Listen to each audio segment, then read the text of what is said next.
My husband emptied our bank account and left me for his barista. You just make life miserable. She makes coffee and joy, he said, mocking my job loss. I walked away. 6 days later, he called me from a shelter. If you had asked me 6 months earlier what my biggest fear was, I probably would have said losing my job. I never imagined the job loss would be the second worst thing to happen that year. We lived in Asheville, North Carolina, in a 1930s bungalow with a wraparound porch and creaky floors that made the dog bark at night. It was small but cozy. We'd picked it together. Painted it together. Even refinished the kitchen cabinets during the first pandemic year when we couldn't leave the house. That house meant something to me. I thought it meant something to him too. Lennox was a high school math teacher, loved by students, respected by staff, organized to the point of obsession. I used to admire how steady he was. Nothing rattled him. Not traffic, not deadlines, not even the time Buckley, our golden retriever, chewed through the entire arm of our corduroy couch. I, on the other hand, had always been a little more talkative, more expressive, more prone to spirals of anxiety. I worked as a project manager at a regional architectural firm for 10 years, climbing the ladder one slow, stressful rung at a time. I thought I was building a life.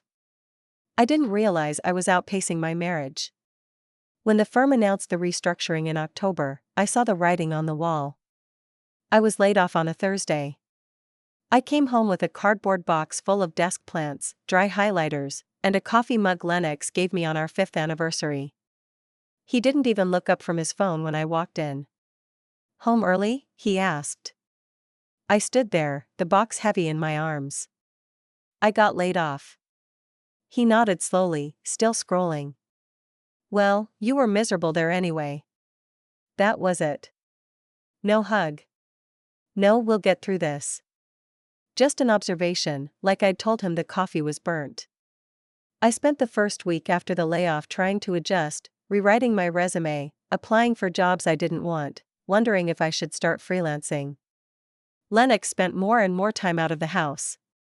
Said he was picking up extra work at school or meeting old college friends. Always vague.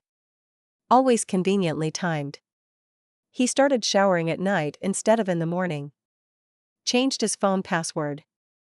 Switched to a cologne I didn't recognize. Even Buckley started acting weird around him, growling low whenever Lennox walked past him too fast.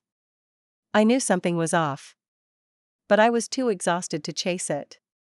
It wasn't until I tried to book a dentist appointment and my card got declined that everything fell apart. I opened our joint account from my laptop, expecting to see the $26,000 we had in savings. Enough to float us for a few months while I figured things out. But it was gone. All of it. My hand started shaking as I scrolled through the transaction history. 5 transfers. All made within a week. All authorized from Lennox's login. I don't remember what I said when he came home that night. I think I just showed him the laptop. He looked at the screen, rubbed the back of his neck, and said, "Yeah. I moved the money." "Why?" I asked.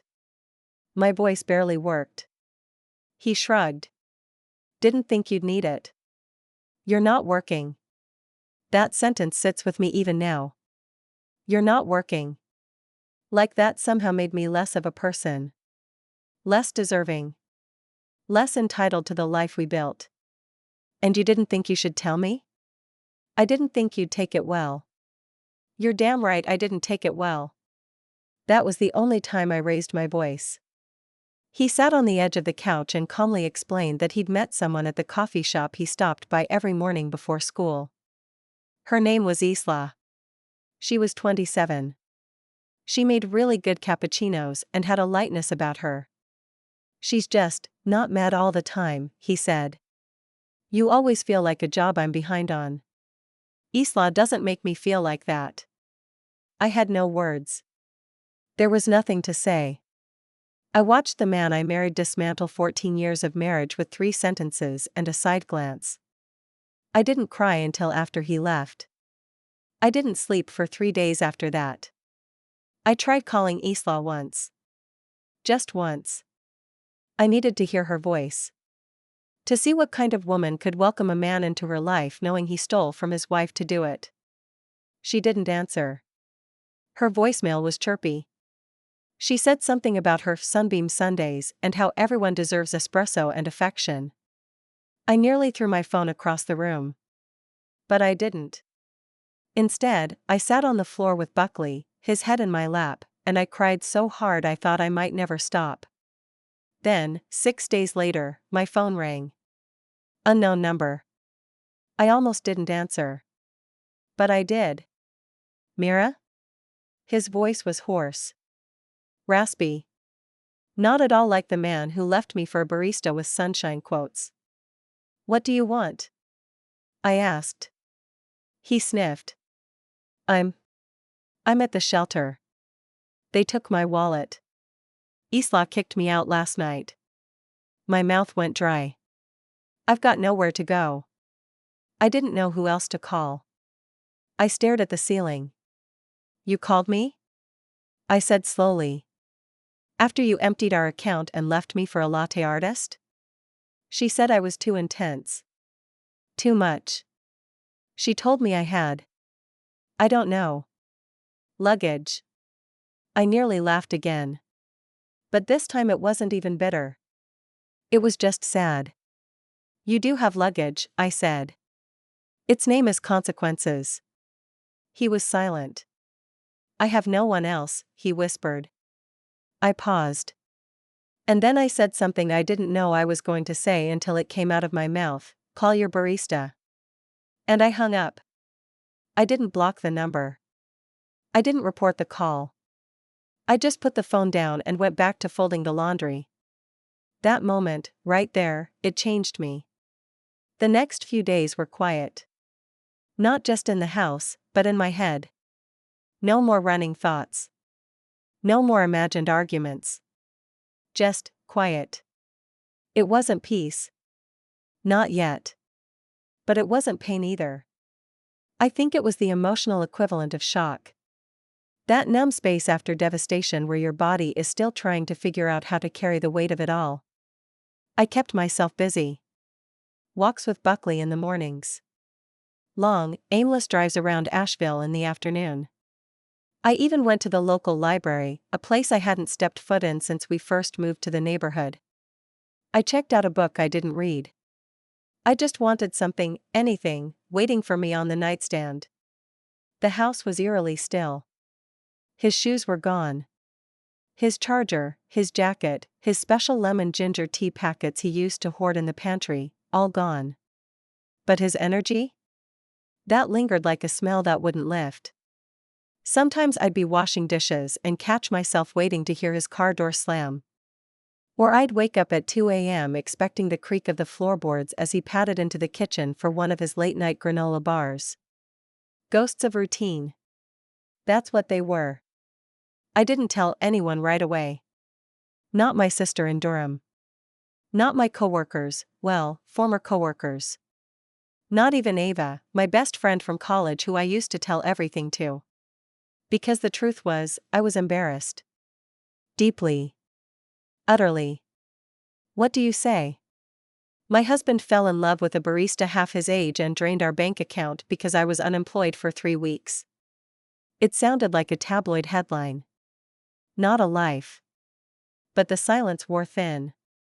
About 2 weeks after that phone call from the shelter, I called Ava. She listened quietly while I told her everything. Start to finish. She didn't interrupt. She didn't gasp. Just let me talk until I had nothing left to say. Then she said one sentence that cracked something open in me. Mira, just because someone was your home for years doesn't mean they were built to last. I started crying all over again. The kind of cry that comes not from sadness, but from recognition. She saw me. She understood. She drove down that weekend from Charlotte. Showed up with wine, a stack of those terrible celebrity gossip magazines we used to read in college, and a gallon of cookie dough ice cream. We sat on the porch, wrapped in throw blankets, eating straight from the container. I can't believe he did that to you, she said finally. But I also can. I nodded. Me too. Because if I was honest, the signs had been there for a long time. The polite indifference. The way he talked at me, never to me. The way every compliment felt like a performance. Like he was reading lines he didn't believe anymore. He had been slipping away in increments. Isla was just the final nudge. About a month after he left, I got a call from Lennox's sister, Delia. We hadn't spoken in years. Not for lack of trying, but she was a private person, always kept her distance. She was calling to check in. He told Mom you two were just on a break, she said. Didn't mention the whole Isla situation. I told her everything. Not to shame him, well, maybe a little, but because I was done protecting someone who had done nothing to protect me. Delia was silent for a long moment. That little bastard, she said finally. I knew something was off. He called asking if he could stay here a few nights. Said things didn't work out with a friend.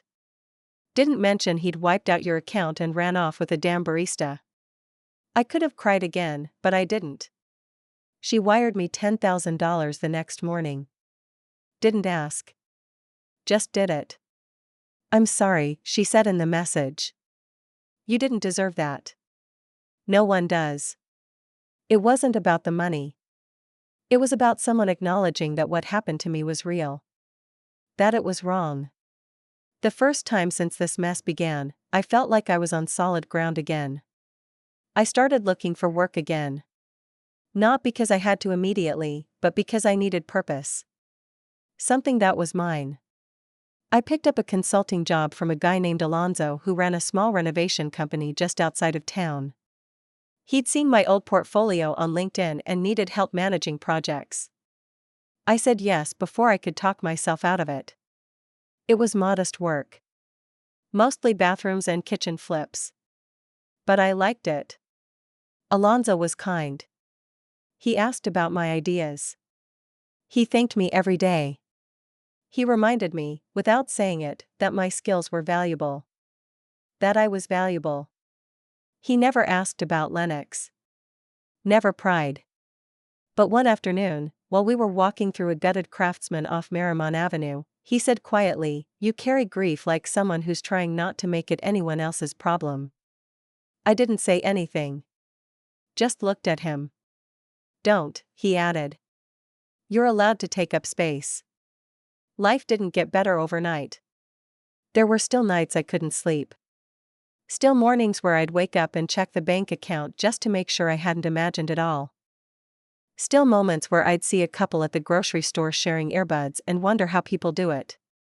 How they stay kind. How they don't drift. But there were also mornings with hot coffee and no tension.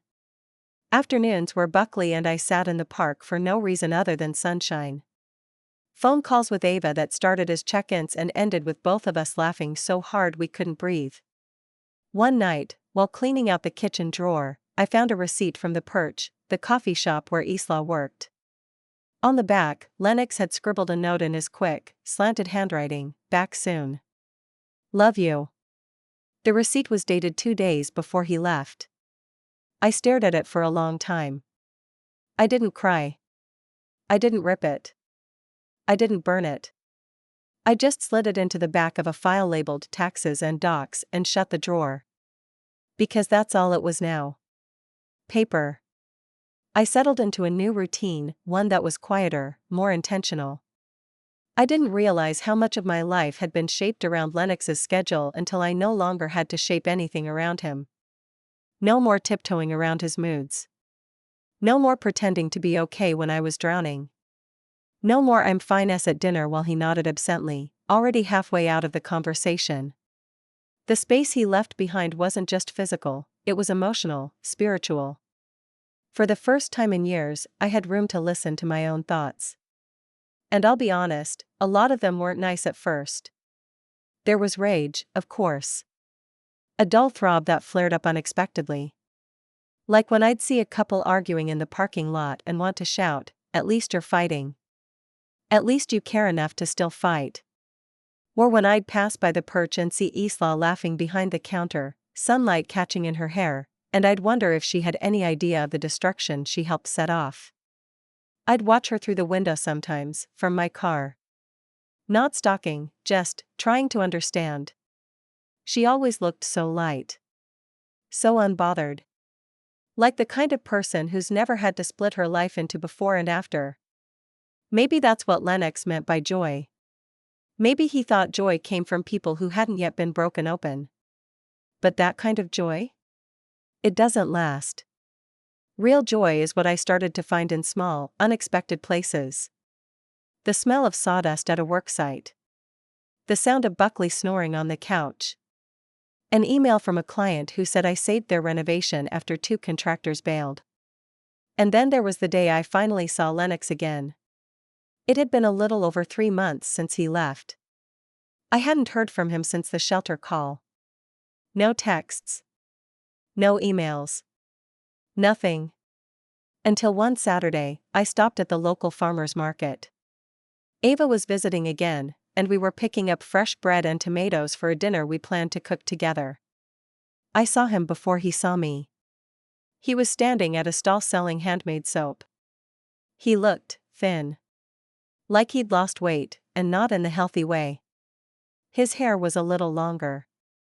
The precision-trimmed beard he used to obsess over was now patchy, like he'd forgotten to care. And beside him? No one. No Isla. No Joy. Just Lennox, flipping a bar of lavender soap over in his hand like it might offer him some kind of answer. I felt something twist in my chest. Not longing. Not pain. Something like pity, but not quite. I didn't walk over. Didn't say his name. I just stood there for a moment, watching. He turned, and for a second, our eyes met. There was a flicker of recognition. Then a brief flash of something else. Regret, maybe. Shame. I gave him the smallest nod. Neutral. Civil. He didn't smile. He didn't wave. He just turned back to the stall and kept flipping that bar of soap. Ava didn't notice. She was still picking out basil. When I told her later, she asked if I was okay. I said yes. And I meant it. A few weeks later, I got a letter. Not from Lennox, he wouldn't dare. It was from a legal aid office. Apparently, he was trying to finalize the divorce papers on his own, filing through a low-cost service. I wasn't surprised. It was just like him, to want the cleanest, quickest version of closure. But here's the thing. I didn't want quick. I wanted it to mean something. I hired my own lawyer. Made sure my name was cleared on every joint account. I submitted proof of the money he'd taken, and while I wasn't banking on reimbursement, I wanted it on record. Paper trails matter. Truth matters. And even if the court didn't make him pay, I needed me to see that I stood up for myself. That I didn't just walk away quietly. The day I signed the final papers, I took myself to lunch at a little French cafe I'd always passed but never visited. I ordered a glass of wine and a good croissant. No one else at the table. No awkward small talk. No performance. Just me. It was the best damn croissant I've ever had. I sat there for nearly 2 hours. Watching the street. Listening to the clatter of dishes and the hum of people going about their lives. No one knew what I was doing there. No one knew I was marking the end of a 14-year chapter. But I knew. And it was enough. Work picked up after that. Word spread. Alonzo started giving me more autonomy, bigger projects, more client meetings. I got a logo made. Ordered business cards. One of my clients asked if I'd ever consider starting my own company. I told him, I don't know. Maybe. But deep down, I did know. Something had shifted. I was no longer trying to rebuild my old life. I was building something new. By early spring, I'd carved out a version of life that finally felt like mine. Not the Mira that was someone's wife, not the Mira who checked balances and meal prepped for 2, but the Mira who chose what she wanted without needing approval. I kept my head down and worked. The renovation gigs got better, more clients, more referrals. I picked up 2 bathrooms and a full kitchen remodel in Montford, which kept me busy through most of April. Alonzo even joked that I should start charging him a consulting fee for how much he relied on me. And for the first time in a long time, I didn't deflect the compliment. I smiled and said, "Maybe I will." He smiled back. "Good. You've earned it." That was the first moment I thought, maybe I really have. Then, one afternoon, a woman named Genevieve showed up at a job site. She wore oversized sunglasses and smelled like vanilla and money. She introduced herself as Isla's aunt. I blinked. She pulled me aside, out of earshot of the crew. Said she needed just 5 minutes. Apparently, Isla had moved back to Tampa a month earlier, to be with family and clear her head. No one knew what had really happened between her and Lennox, only that it went south fast. Genevieve said she'd heard a version of events from Isla that didn't exactly align with what seemed to be the truth. "And I don't like lies in the family," she added. I stayed silent, waiting to see where this was going. Then she said, "Lennox has been calling her nonstop. She blocked him. I figured if anyone knew where he might have landed, it'd be you." I raised my eyebrows. "You're asking me to help you find the man who left me for your niece?" She didn't blink. "I'm asking if you've seen him." "That's it." I paused. I hadn't seen him since the soap stall at the market. Hadn't heard from him either. And frankly, I preferred it that way. I told her the truth. "No. And I don't really care to."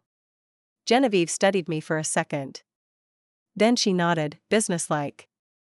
Before she walked away, she said, "For what it's worth, I told Isla not to get involved with a married man.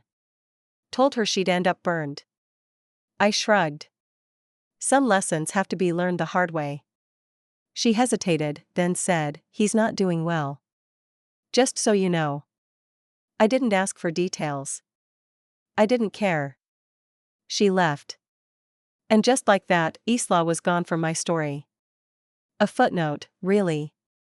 A plot device in a story she never fully understood. Sometime in May, I finally gathered the courage to open the closet in the guest bedroom, the one where I'd shoved everything Lennox left behind. A box of old college notebooks. His childhood baseball glove. A set of ties I never liked.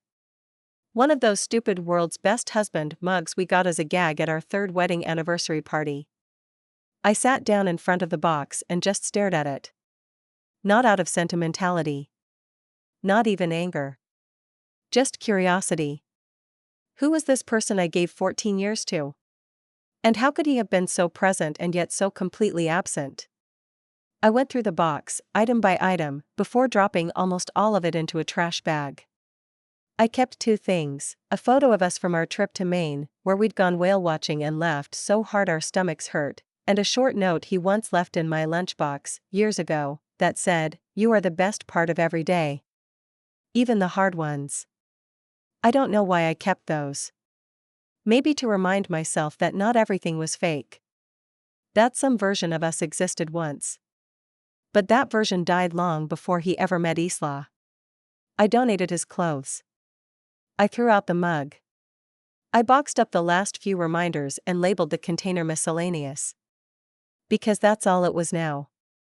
Miscellaneous pieces of a life I no longer lived. And then came the letter. Not a legal letter. Not a request. A real letter, handwritten, no return address, postmarked from Winston-Salem. It was from Lennox. His handwriting was messier than usual. Like he'd been shaking when he wrote it. He didn't ask for anything. No money, no apology. He just rambled. Talked about how he thought Isla was going to be this fresh start, a reset on his life. Said she was sweet, sure, but didn't know him. And he didn't know her. Said he felt out of place in his own skin. Said he sometimes still reached for my hand in the dark, forgetting I wasn't there. The part that stuck with me? "I used to think you were the reason I felt trapped.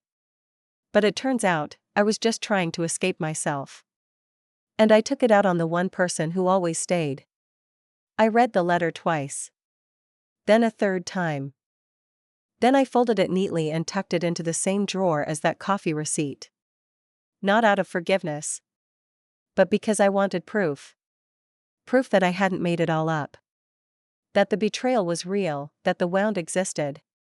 And that even if he never said it to my face, he knew what he did. I started sleeping better after that. Waking up without the dread of checking emails, or bank statements, or waiting for the next shoe to drop. My life got quiet. Not empty. Just quieter. And quieter, I was learning, could be a beautiful thing. By the start of summer, I had officially filed for the business license. Mira Holloway and Company. Renovation and Project Management. I remember standing outside the county office, holding the paperwork in my hands. It wasn't flashy. It wasn't some Instagrammable moment. But it was mine. Fully, completely mine. I took a selfie in the parking lot, not for anyone else, just for me. Just to have proof. I'd built something out of the rubble. Then, in early July, I ran into an old mutual friend of Lennox's, Noel. He was a fellow teacher who used to come to our holiday parties. We bumped into each other at a community fundraiser where I was volunteering. He looked surprised, then genuinely happy to see me. He leaned in, dropped his voice low, and said, "So, Lennox is back in Asheville, right?" I blinked. "No, oh yeah. It's a mess. He tried to get his job back at the school, told the board it was all a misunderstanding. But word got around." I tilted my head. "Word?" Noel gave me a little smirk. "You didn't hear this from me, but apparently someone sent the district screenshots of the bank transfers. And a copy of a statement you submitted to your lawyer. Totally public record now. He was put on a review list for professional conduct. Can't get hired back without going through a full board investigation." I just stared at him. Noel continued, "He's been working part-time at a tutoring center. Driving delivery for one of those meal kit companies. Some parents at the school aren't too thrilled to see him at drop-offs." I didn't respond. I didn't have to. But I smiled. Not a petty smile. A peaceful one. Because I hadn't sent those documents to anyone. I hadn't lifted a finger. That was the beauty of the truth, it has a way of leaking. You don't have to shout. You just have to survive long enough for people to see it for themselves. That same month, a new couple moved in next door. Young, full of hope, just starting out. One afternoon, while I was carrying in lumber from a small shed project I'd taken on, the wife, her name was Talia, asked me if I knew any good contractors. I smiled. I might know someone. We talked. She mentioned that they'd almost hired someone off Craigslist, but he seemed off. Gave her a weird vibe. Said he used to teach but was transitioning careers. I asked for a name. She said, "Lennox something." "Hollow something?" I paused, then nodded. "Well," I said, "I'm glad you didn't go with him." It came in the form of peace. It came the day I stood in the backyard, holding a mug of coffee, made by me, with zero barista flair, watching Buckley chase a squirrel he'd never catch. It came the moment I realized I hadn't thought about Lennox in days. It came when I saw my name on a business check, my name, my brand, my work, and I felt proud instead of apologetic. And it came when I opened my email one evening and saw a message from Lennox. Subject line, "An apology, if it's not too late." I didn't open it. I didn't need to. Whatever he had to say was for his own conscience, not mine. I had already healed in places he hadn't even begun to look. So no, there wasn't fire or fury. No keying of cars or courtroom drama. No grand confrontations with glass breaking and crying and screaming in the rain. There was just life. Moving on. Growing. Succeeding. And letting the truth rot the bridges they burned. He lost his job. His joy. His version of a fresh start. And I? I found mine. In peace. In purpose. In building something stronger from scratch. And that, my friends, is how I turned a betrayal into a foundation. One brick at a time.